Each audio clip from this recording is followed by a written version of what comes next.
guys, it's me again, and I'm sorry I haven't been posting anything really lately. I've just been very... I always give that excuse. I'm always very, very busy. I have no idea why.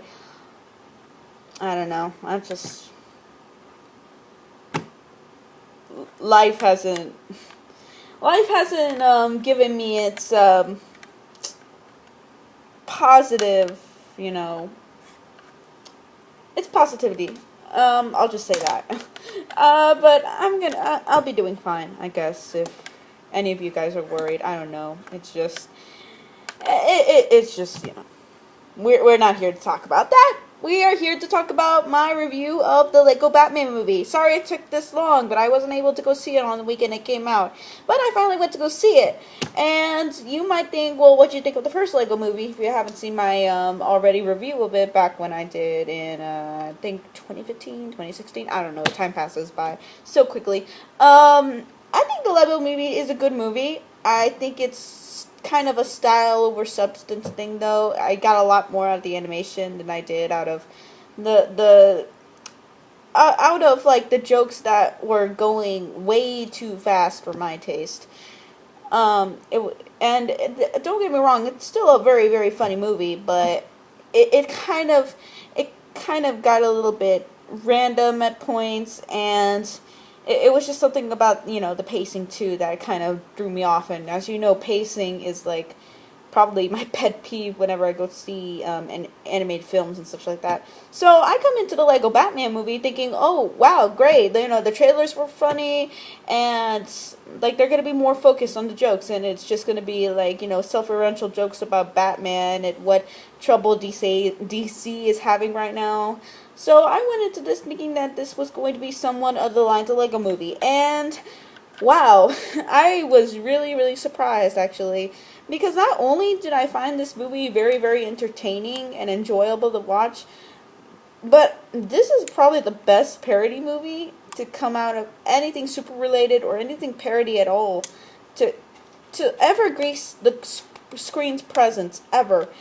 And it's just something to say where I can finally say that we got a good Batman spoof movie. And yes, it is animated, but it's still great regardless. The animation over here, I think it's better than what they did in the Lego movie, and it's more focused on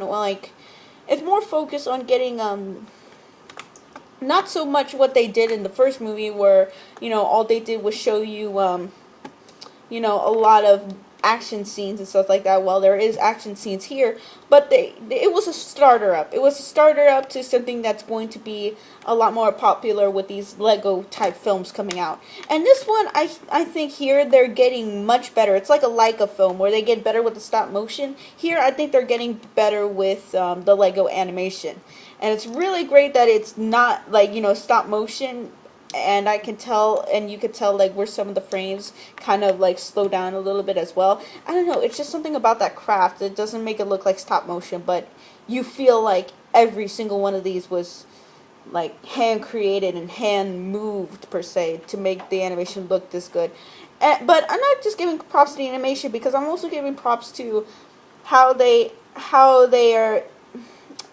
did Batman specifically in this movie. And how they did him, they played him more like an arrogant little child, more than someone who has a dark brooding past and history, because of course this is a spoof, and a funny one at that. So they make this guy very exaggerated, they make this guy, full of himself, like top-notch full of himself and everything like that.